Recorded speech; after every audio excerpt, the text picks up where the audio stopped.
Hello students, कैसे हैं आप सब लोग। उम्मीद करती हूँ सब अच्छे होंगे और स्वस्थ होंगे। मैं Meena Rana ICT virtual class में आपका स्वागत करती हूँ। स्टूडेंट्स, हम पढ़ रहे हैं क्लास 9 की हिंदी और हिंदी में क्षितिज भाग 1 से आज हमारा दूसरा चैप्टर लहासा की ओर। ये जो चैप्टर है ये लिखा है राहुल सांकृत्यायन ने।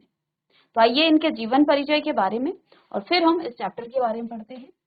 तो राहुल सांकृत्यायन का जन्म सन 1993 में उनके ननिहाल गांव यानी जहां उनके नाना का घर था, 15वां जिला पंदाहा जिला आजमगढ़ उत्तर प्रदेश में हुआ था और उनका पैतृक गांव कनेला था। उनका मूल नाम केदार पांडे था और उनकी शिक्षा काशी, आगरा और लाहौर में हुई है। अलग अलग जगह से इन्होंने अपनी शिक्षा प्राप्त की। सन 1930 में उन्होंने श्रीलंका जाकर बौद्ध धर्म ग्रहण कर लिया था। तब से उनका नाम पड़ा राहुल सांकृत्यायन हो गया। राहुल जी पाली, प्राकृत, अपभ्रंश, तिब्बती, चीनी, जापानी, रूसी सहित अनेक भाषाओं के जानकार थे। तो अनेक प्रकार की भाषाएं इनको आती थी, जिसमें ये कुछ मुख्य प्रकार से भाषाएं हैं। उन्हें महापंडित कहा जाता था। सन 1963 में उनका देहांत हो गया। राहुल सांकृत्यायन ने उपन्यास, कहानी, आत्मकथा, यात्रावृत्त, जीवनी, आलोचना, शोध आदि अनेक विधाओं में साहित्य सृजन किया और इतना ही नहीं, उन्होंने अनेक ग्रंथों का हिंदी में अनुवाद भी किया था। मेरी जीवन यात्रा 6 भाग, दर्शन, दिग्दर्शन, 22वीं सदी, वोल्गा से गंगा, भागो नहीं दुनिया को बदलो और दिमागी गुलामी, घुमक्कड़ शास्त्र उनकी प्रमुख कृतियां हैं। तो यहाँ पर इनकी कुछ प्रमुख कृतियां हैं, जिसमें प्रमुख है मेरी जीवन यात्रा, 6 भाग में ये लिखा गया। दर्शन दिग्दर्शन, 22वीं सदी, वोल्गा से गंगा, भागो नहीं दुनिया को बदलो और दिमागी गुलामी, घुमक्कड़ शास्त्र उनकी प्रमुख कृतियां हैं। साहित्य के अलावा दर्शन, राजनीति, धर्म, इतिहास, विज्ञान आदि विभिन्न विषयों पर राहुल जी द्वारा रचित पुस्तकों की संख्या लगभग 150 है। राहुल जी ने बहुत सी लुप्त प्राय सामग्री का उद्धार कर अत्यंत महत्वपूर्ण कार्य किया। यात्रावृत्त लेखन में राहुल जी का स्थान अन्यतम है। उन्होंने घुमक्कड़ी का शास्त्र रचा और उससे होने वाले लाभों का विस्तार से वर्णन करते हुए मंजिल के स्थान पर उन्होंने यात्रा को ही घुमक्कड़ का उद्देश्य बताया। घुमक्कड़ी से मनोरंजन, ज्ञानवर्धन एवं अज्ञात स्थलों की जानकारी के साथ साथ भाषा एवं संस्कृति का भी आदान प्रदान होता है। यानी कि जब हम कहीं किसी स्थान पर घूमने जाते हैं तो उससे जो है कई फायदे होते हैं, आपको ज्ञान होता है और जहां आप जिस स्थान को आप नहीं जानते हैं उसकी जानकारी आपको मिलती है। साथ साथ भाषा और संस्कृति का भी आदान प्रदान होता है। जब आप जाएंगे तो आप अपनी संस्कृति और साथ में दूसरे की संस्कृति को भी आप ग्रहण कर पाएंगे। राहुल जी ने विभिन्न स्थानों के भौगोलिक वर्णन के अतिरिक्त वहां के जनजीवन की सुंदर झांकी प्रस्तुत की है। अब संकलित अंश जो हम यहाँ पढ़ रहे हैं, राहुल जी की प्रथम तिब्बत यात्रा से लिया गया है। जब वो तिब्बत यात्रा करने के लिए जा रहे थे तो उनकी जो प्रथम तिब्बत यात्रा का ये एक अंश है। उन्होंने सन 1929 और 30 में नेपाल के रास्ते की थी। उस समय भारतीयों को इन्होंने नेपाल की जो प्रथम यात्रा की थी वो 1929 और 30 में की थी। नेपाल के रास्ते से उन्होंने ये तिब्बत की यात्रा की थी। उस समय भारतीयों को तिब्बत यात्रा की अनुमति नहीं थी। तो जब इन्होंने प्रथम बार तिब्बत की यात्रा की उस समय भारतीयों को तिब्बत की यात्रा करने की अनुमति नहीं थी, इसलिए उन्होंने यह यात्रा एक भिखमंगे के छद्म वेश में की थी। तो इन्होंने ये जो यात्रा की थी भिखमंगे का रूप रखा, एक जो है भिखमंगे का रूप में वो तिब्बत गए। इसमें तिब्बत की राजधानी लहासा की ओर जाने वाले दुर्गम रास्ते का वर्णन उन्होंने बहुत ही रोचक शैली में किया है। तो लहासा जो कि तिब्बत की राजधानी है, तो ये गए थे तिब्बत की राजधानी लहासा की ओर, और इन्होंने इस चैप्टर में उसी का एक अंश है, पूरी यात्रा का वृतांत इन्होंने बताया, उसी का एक अंश ये जो आपके चैप्टर में है। इस यात्रा वृतांत से हमें उस समय के तिब्बती समाज के बारे में भी जानकारी मिलती है। तो बेसिकली ये जो हम चैप्टर पढ़ रहे हैं, ये राहुल सांकृत्यायन जी ने अपनी तिब्बत यात्रा पर लिखी है, जब उन्होंने 1929-30 में तिब्बत की पहली बार यात्रा की थी, जिस समय भारतीयों को तिब्बत जाने की अनुमति नहीं थी। तो इन्होंने जो है एक भिखमंगे के रूप में जो है ये तिब्बत गए, और वहां इन्होंने तिब्बत के लोगों के बारे में जाना, और साथ में वहां की संस्कृति और वहां के समाज के बारे में भी हमें इस चैप्टर से जानकारी मिलती है। तो आइए इस चैप्टर को हम यहाँ से शुरू करते हैं। चैप्टर का शीर्षक है लहासा की ओर, लहासा जो कि तिब्बत की राजधानी है। तो इस यात्रा वृतांत को यहाँ पर हमारे सामने वो शेयर कर रहे हैं कि किस प्रकार से उन्होंने तिब्बत की यात्रा की। तो कहते हैं वह नेपाल से तिब्बत जाने का मुख्य रास्ता है, जहां से वो गए उसकी बात बता रहे हैं कि वह नेपाल से तिब्बत जाने का मुख्य रास्ता है। किधर से? नेपाल से, ठीक है। और फरी कलिंगपोर्ड का रास्ता जब नहीं खुला था, तो जो मेन रास्ता था वो नहीं खुला था, तो नेपाल ही नहीं हिंदुस्तान की भी चीजें इसी रास्ते तिब्बत जाया करती थी। तो जो चीजें होती थी, यानी कि जो सामान आयात और निर्यात किया जाता था, तो इसी रास्ते से जहां से लेखक गए, इसी रास्ते से नेपाल की ही नहीं बल्कि हिंदुस्तान की चीजें भी इसी रास्ते से तिब्बत जाया करती थी। यह व्यापारिक ही नहीं सैनिक रास्ता भी था, और ये जो रास्ता था ये सिर्फ और सिर्फ व्यापारिक नहीं था, यहाँ से सिर्फ व्यापार नहीं होता था बल्कि यहाँ पर सैनिक रास्ता भी था, सैनिक भी यहाँ पर मौजूद थे।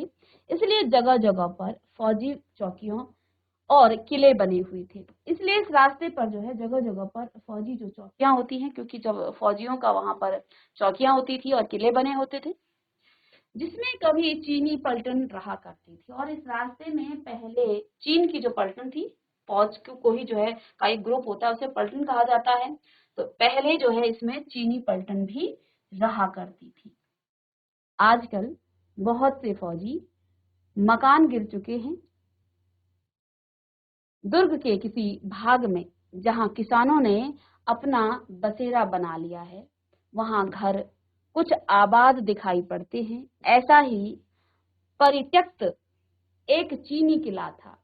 तो आगे लेखक बताते हैं कि आजकल बहुत से फौजी मकान जिनके गिर चुके हैं, दुर्ग के किसी भाग में जहां किसानों ने अपना बसेरा बना लिया है, वहां घर जो है कुछ आबाद दिखते हैं, यानी कुछ कुछ लोग वहां पर दिख रहे हैं।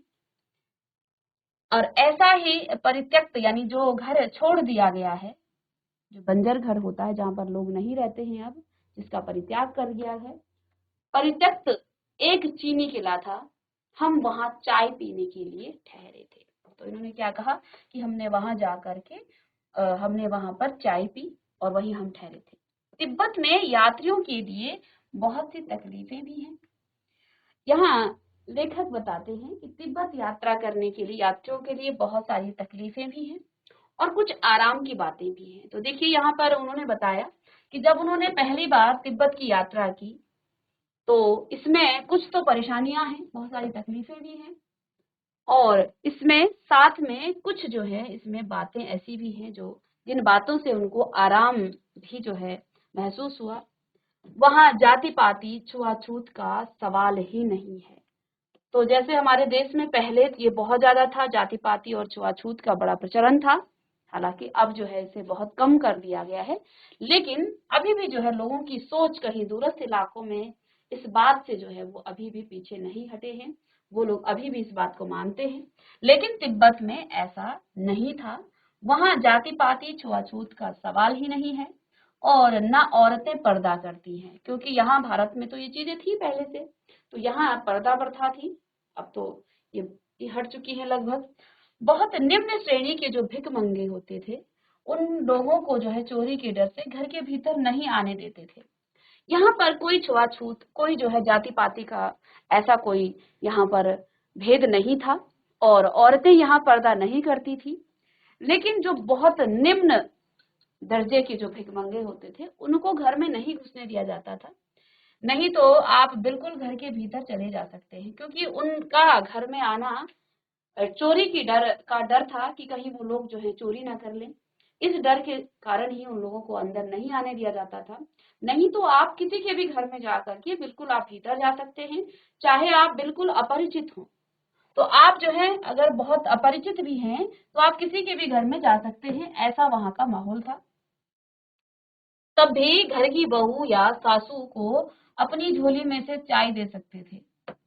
तो वहां जाकर के आप घर की बहू को या वहां की जो सास है उस घर की, तो उसे जो है अपनी झोली में से चाय दे सकते थे। वह आपके लिए उसे पका देगी। तो आप जो है उनको वो सामग्री दे देंगे तो वो आपको पका करके दे देगी। मक्खन और सोडा, नमक दे दीजिए। वह चाय चौड़ी में कूट करके उसे दूध वाली चाय के रंग की बना के मिट्टी के टोंटीदार बर्तन, जो केतली टाइप की होती है, खोटी में रख के आपको दे देंगी। तो आप किसी के भी घर में, आप वहां यात्रा करने जा रहे हैं तो ऐसा वहां का माहौल था। किसी के भी घर में आप जा करके किसी को भी जो है अपनी चाय की सामग्री दे देंगे तो वो आपको उसे पका करके दे देंगी और आपको जो है परोस देंगी। यदि बैठक की जगह चूल्हे से दूर है और आपको डर है कि सारा मक्खन आपकी चाय में ही नहीं पड़ेगा, तो आप खुद जाकर चौड़ी में जाए चाय मत कर ला सकते हैं। अब आपको डर है कि आपने जो सामग्री दी और वो सारी सामग्री वो आपकी चाय में ना पड़े, तो आप ऐसा भी कर सकते हैं कि आप स्वयं जा करके अपनी चाय स्वयं पका सकते हैं, अपनी चाय खुद बना सकते हैं। तो ऐसा भी वहां पर था। तो आप खुद जाकर के चौड़ी में चाय मत करके ला सकते हैं। चाय का रंग तैयार हो जाने पर फिर नमक मक्खन डालने की जरूरत होती है। तो इस प्रकार से जो है वहां का माहौल था। परित्यक्त चीनी किले से जब हम चलने लगे तो यहाँ इनके साथ इनका एक साथी भी था। तो इन दोनों की वो बात करें जिनका नाम सुमति था। तो कहते हैं परित्यक्त चीनी किले से जब हम चलने लगे तो एक आदमी राहदारी मांगने लगा। राहदारी यानी कि आपको तिब्बत जाने की जो मंजूरी है, मजिस्ट्रेट से एक पत्र दिया जाता था कि आप जो है तिब्बत जा सकते हैं। तो जब ये परित्यक्त चीनी किले से, जहां पर लोग नहीं थे, उस चीनी किले से वो आगे बढ़े, आगे चलने लगे, तो एक आदमी ने उनसे राहदारी मांगने आया। हमने वह दोनों चिट्ठे, यानी जो पत्री उनको मजिस्ट्रेट से मिला हुआ था, वो दोनों चिट्ठे उसे दे दी।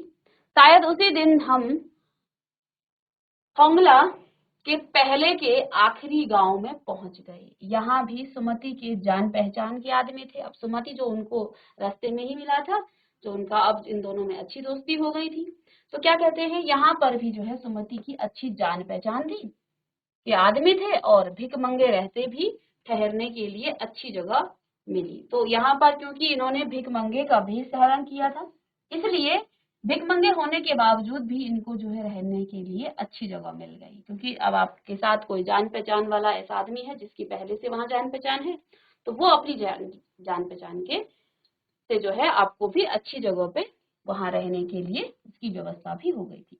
अब कहते हैं 5 साल बाद हम इसी रास्ते लौटे थे और भिखमंगे नहीं, एक भद्र यात्री के वेश में घोड़ों पर सवार होकर आए थे। किंतु उस वक्त किसी ने हमें रहने के लिए जगह नहीं दी और हम गांव के एक सबसे गरीब झोपड़े में ठहरे थे।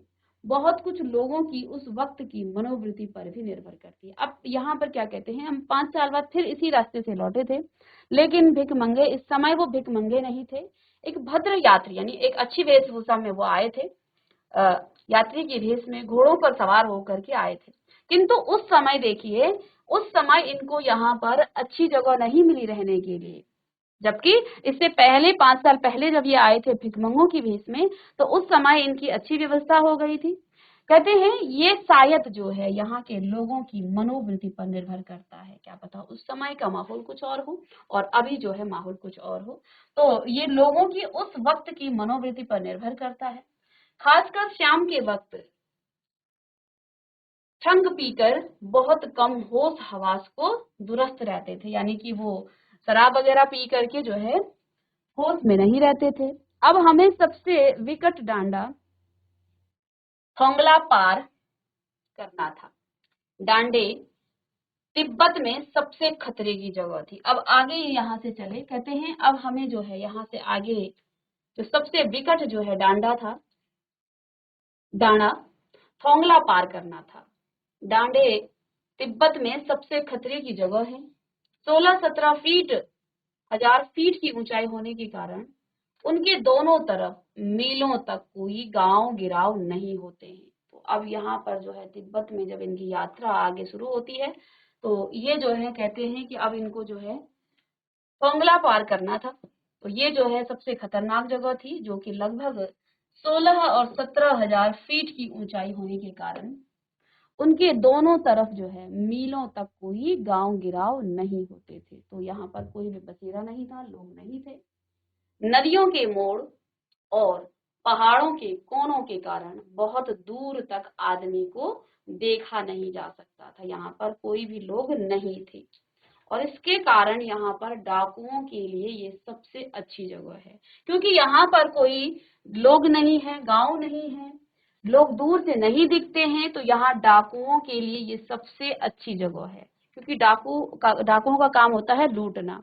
और अगर जहाँ बस्ती होगी, जहाँ पर गांव होंगे, तो उस स्थान पर वो पकड़े जाएंगे। इसलिए ऐसे स्थान पर वो जो है यहाँ पर डाकुओं का सबसे ज्यादा यहाँ पर रहने का डर था। तिब्बत में गांव में आकर खून हो जाए तब तो खूनी को सजा भी मिल सकती है, लेकिन इन निर्जन स्थानों पर मरे हुए आदमियों के लिए कोई परवाह नहीं करता। अब ये था ही इतनी दूर, 16-17 फीट की ऊंचाई पर होने के कारण यहाँ पर कोई लोग नहीं थे।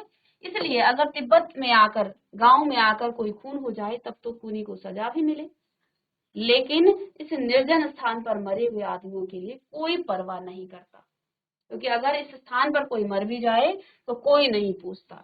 सरकार, खुफिया विभाग और पुलिस पर उतना खर्च नहीं करती थी। तो उस समय यहाँ का जो सरकारी व्यवस्था थी वो खुफिया विभाग और पुलिस पर इतना खर्च नहीं करती थी, तो पुलिस भी जो है इस तरफ ध्यान नहीं देती थी। और वहां जो है गवाह भी तो कोई नहीं मिल सकता था। अब ऐसी स्थान, ऐसे वीरान और निर्जन स्थान पर अगर किसी का मर्डर हो गया, किसी का खून हो भी गया, तो फिर गवाह भी तो चाहिए। और गवाह कौन है? वो तो सारे डाकुओं से भरा रहता था। तो डकैत पहले आदमी को मार डालते थे, उसके बाद देखते थे कि कुछ पैसा है कि नहीं। अब ये जो डाकू थे ये इतने खतरनाक थे कि ये पहले आदमी को मारते थे, पहले लूटते नहीं थे। अक्सर डाकू पहले पूछते हैं कि तुम्हारे पास कुछ है या नहीं है, है ना। तो ये डाकू पहले आदमी को मार देते थे, इन्हें कोई परवाह नहीं है, कोई डर नहीं था कि हम फंस जाएंगे, हमें जो है सजा मिलेगी, क्योंकि ये स्थान ही ऐसा था। तो वो डाकू क्या करते थे, पहले आदमी को मार देते थे, उसके बाद उसको चेक करते थे कि इनके पास कुछ है या नहीं, उसके बाद देखते थे कि कुछ पैसा है कि नहीं है। हथियार का कानून न रहने के कारण यहाँ लाठी की तरह लोग जो है पिस्तौल, बंदूक लिए फिरते थे। तो उस समय यहाँ हथियार का कोई कानून नहीं था। ठीक है, जैसे यहाँ पर आप हथियार अपने पास नहीं रख सकते हैं, अगर रखेंगे तो आपको सजा मिलेगी, आपके पास उसका लाइसेंस होना चाहिए। आप अगर पिस्तौल बाजार में लेकर जाएंगे या अवैध जो है आपके पास, बिना लाइसेंस के आप अपने पास पिस्तौल नहीं रख सकते हैं। लेकिन यहाँ पर ऐसा कोई कानून नहीं था।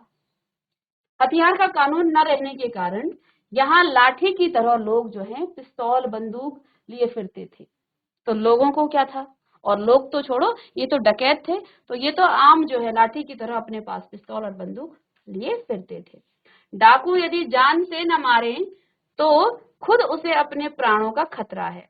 गांव में हमें मालूम हुआ कि पिछले ही साल फोंगला के पास खून हो गया। अब जब ये गांव में उनसे पता चला कि कुछ ही पिछले ही साल जो है थोंगला में खून हो गया है, शायद खून की हम उतनी परवाह नहीं करते, क्योंकि हम भिख मंगे थे। अब कहते हैं लेखक कि हमें जो है अपने खून होने की इतनी परवाह नहीं थी।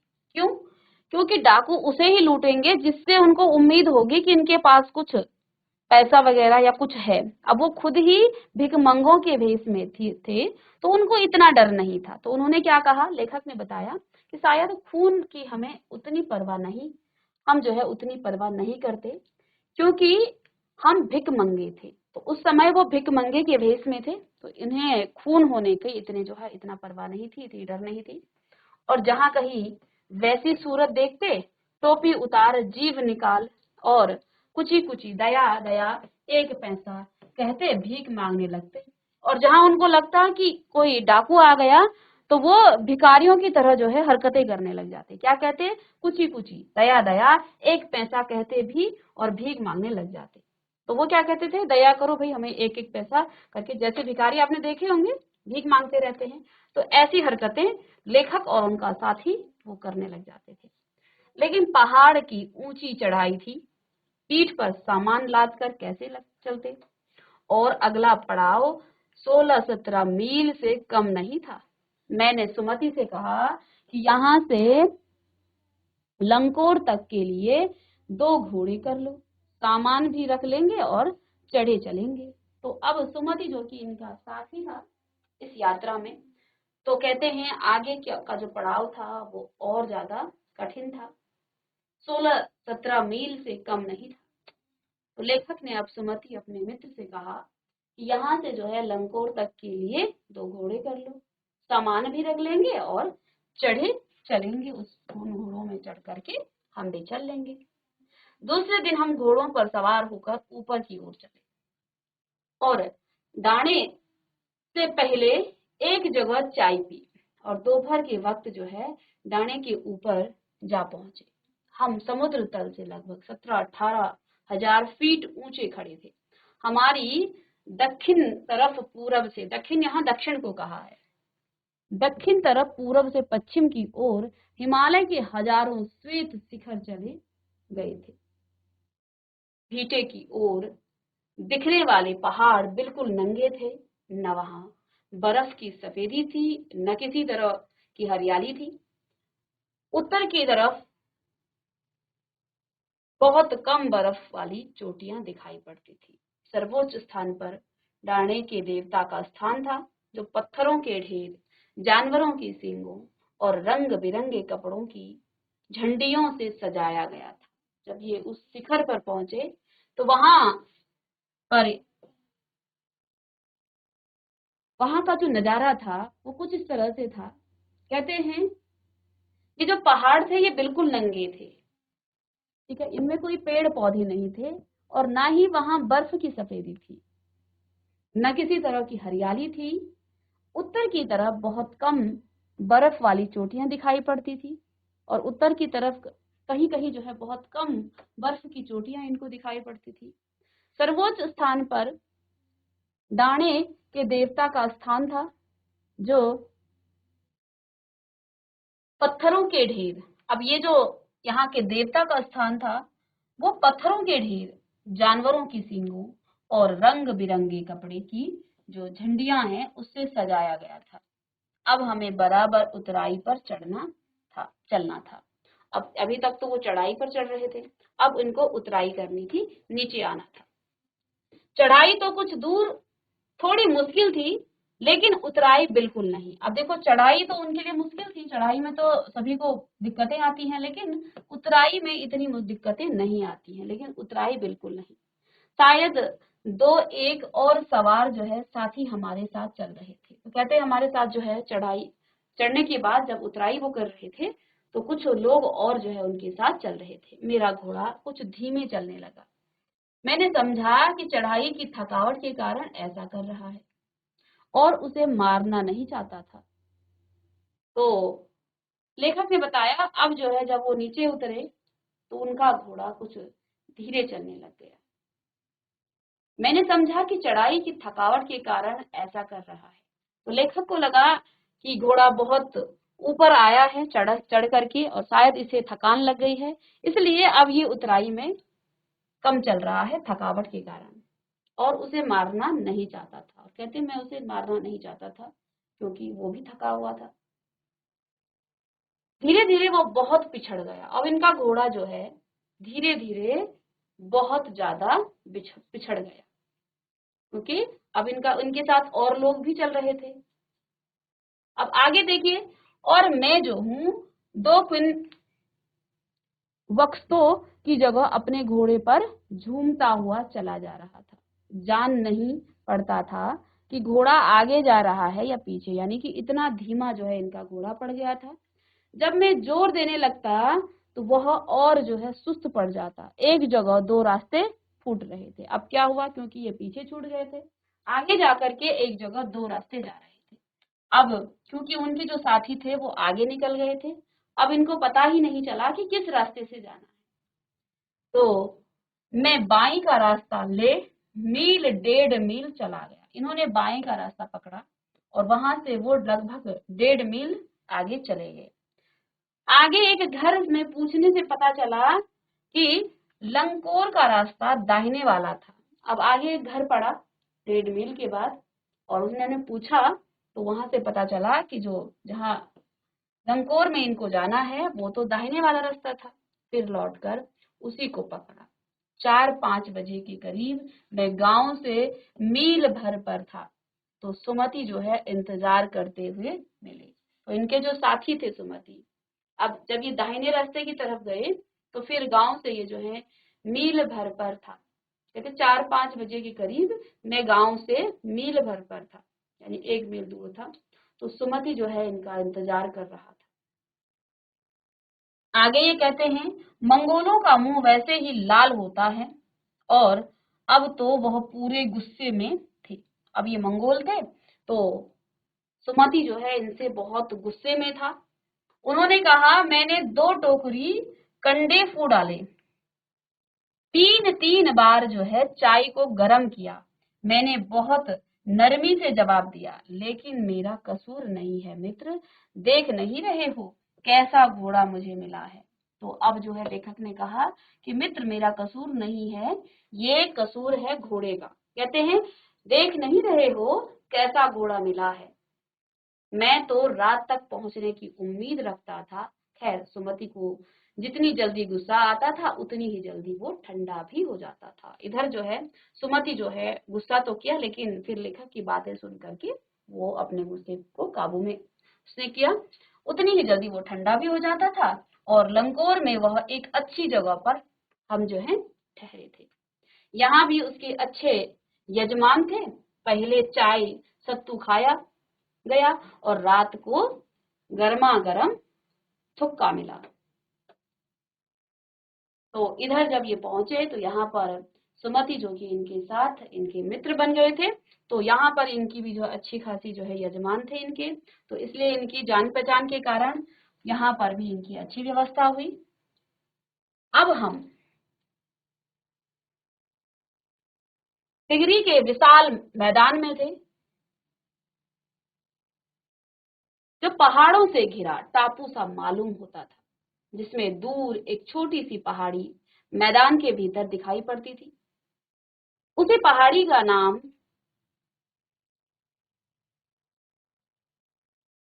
टिर्री समाधि गिरी। आसपास के लोगों में भी बहुत सुमति के कितने ही यजमान थे।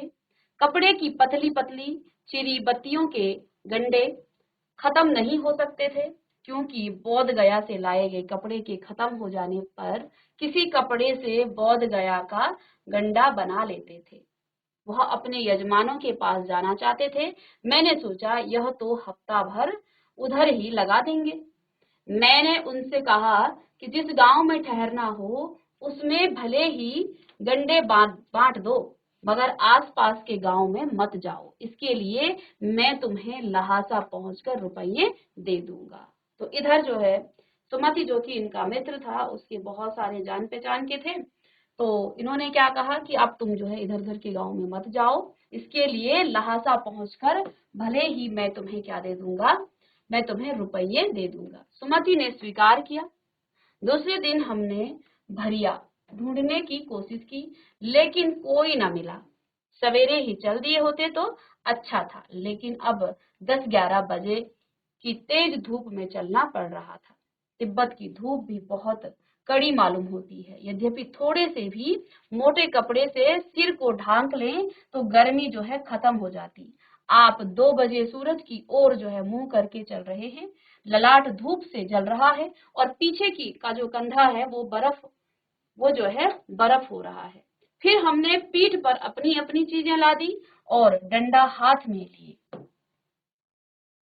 हाथ में लिया और चल पड़े। यद्यपि सुमति के परिचित जो है पिंडरी में भी थे, लेकिन वह एक और यजमान से मिलना चाहता था। अब सुमति जो है, जहाँ जिस स्थान पर इनको पहुंचना था, इनकी सभी जगह पहचान थी, यहाँ पर भी इनकी जो है जान पहचान थी।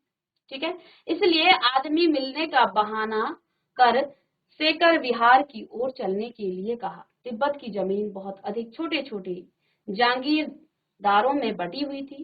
इन जागीरों का बहुत ज्यादा हिस्सा मठों बिहारों के हाथ में था है। अपनी अपनी जागीर में हर एक जागीरदार कुछ खेती खुद भी कराता है, जिसके लिए मजदूर बेगार में मिल जाते हैं। खेती का इंतजाम देखने के लिए वहां कोई भिक्षु भेजा जाता, जो जागीर के आदमियों के लिए राजा से कम नहीं होता। सेकर की खेती के मुखिया भिक्षु नमसे बड़े भद्र पुरुष थे।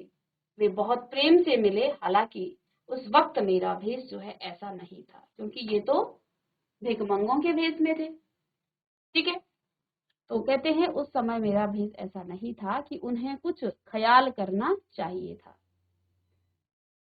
यहाँ एक अच्छा मंदिर था जिसमें कंजूर यानी कि